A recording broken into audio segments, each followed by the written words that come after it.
From the time they met here at Southeastern to now, their young brewery has grown to have 6 different beer options.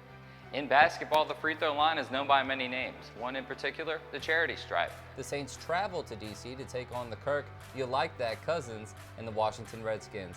The Redskins were clicking on all cylinders for the entirety of the game. The bench was looked to for the majority of the season, so that was the issue to address this offseason was well recruiting.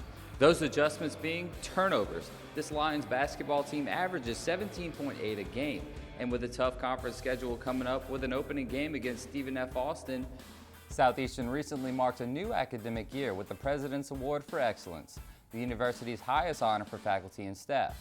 Southeastern has been named the top Louisiana university in a recent ranking of institutions with online degree programs.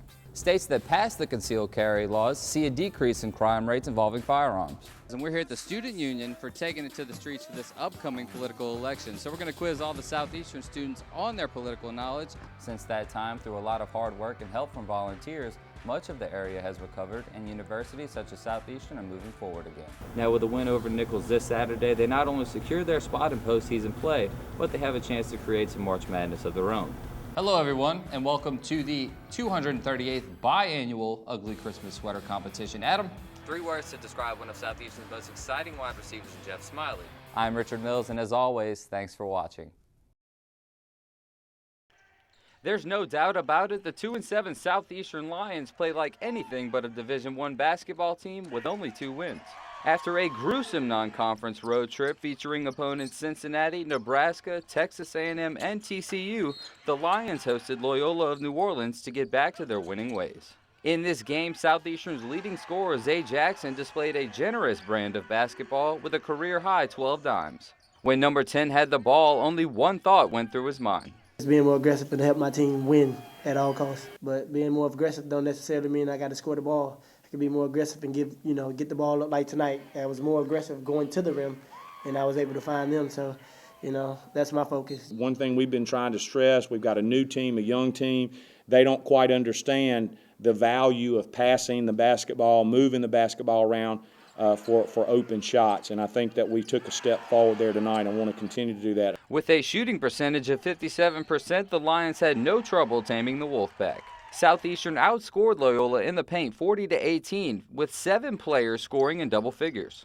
With 6 new players in the lineup, the Lions are finally starting to gel together. Definitely the chemistry is getting better, and you can see it on the court today. It's just more like everyday basis. You got to work hard and don't let up. With 4 non-conference games remaining before facing Stephen F. Austin, head coach Jay Ladner's game plan remains the same.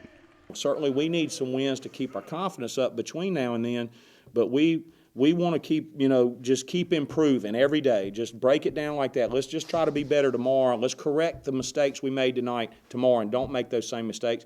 Then we can improve more efficiently. Those adjustments being turnovers. This Lions basketball team averages 17.8 a game. And with a tough conference schedule coming up with an opening game against Stephen F. Austin, that taking care of the ball is going to be essential if the Lions want to have any success this upcoming season. For the big game, I'm Richard Mills. In May of 2014, Gnarly Barley became one of 16 breweries in Louisiana that would help facilitate a craft beer boom. The whole Gulf Coast is really, it's just embracing it, and we're seeing a really good movement in that direction. And the options, you just go look on the shelves at some of your local grocery stores, and you see the options of craft beer now, and it's just mind-blowing compared to what it was even 5 years ago. Zach and Carrie Caramonta started Gnarly Barley in the garage of their home a few years ago. Since then, they have moved to a 10,500 square foot facility in Hammond where they pump out about 2,400 kegs each week. We're trying to get from keg pricing to small package pricing because that is our next step, is to get our canning line in here. People look at us and they see that we're moving how many X amount of kegs a week or a month, and they see, wow, that's a lot of money, but it really is. There's a very slim margin as far as what our profit is. And so when you look at that 6-pack of beer and you say, wow, they're charging $8 for that, they must be proud of it. Well, no, that's what it costs to make it. While the future is still looking bright for the young brewery, there were many financial obstacles along the way. There was some opposition in the beginning, or some skepticism from some of the local banks, but we found the right partner, and they really just, what can we do to make you succeed, not, we can only give you this much. From the time they met here at Southeastern to now, their young brewery has grown to have 6 different beer options, as well as a little over 300 business contracts all over the South.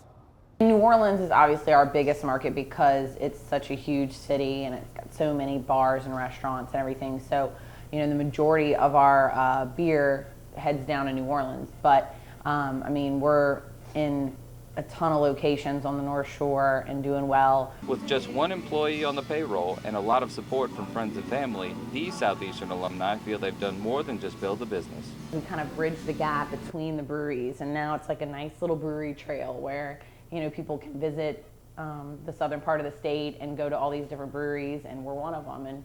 And I think it was a good spot for sure. If business continues to improve, the couple may one day hit the financial sweet spot. For North Shore News, I'm Richard Mills. And we're going to start at 7-0 because the Redskins got off to such a quick start, but Bree's going to look to respond. Who else better than the Arrow, Brandon Cooks, on the slant pattern, going to get up. Better watch out, you're going to poke someone in the eye with that thing, Brandon.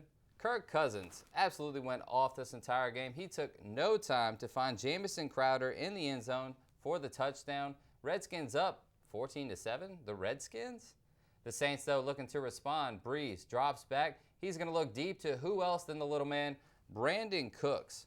Trying to stay alive in this game, 14-14, but I think at this point we all know that the Arrow was in control. Cousins, though, not going to finish what he started the entire day. He's going to drop back, a little dump-off screen pass to the ex-Florida Gator, Matt Jones, and he's going to swim his way through the Saints secondary, and just like that, folks, he's gone. Redskins would outrun the Saints for the majority of the game. 21-14 is the score.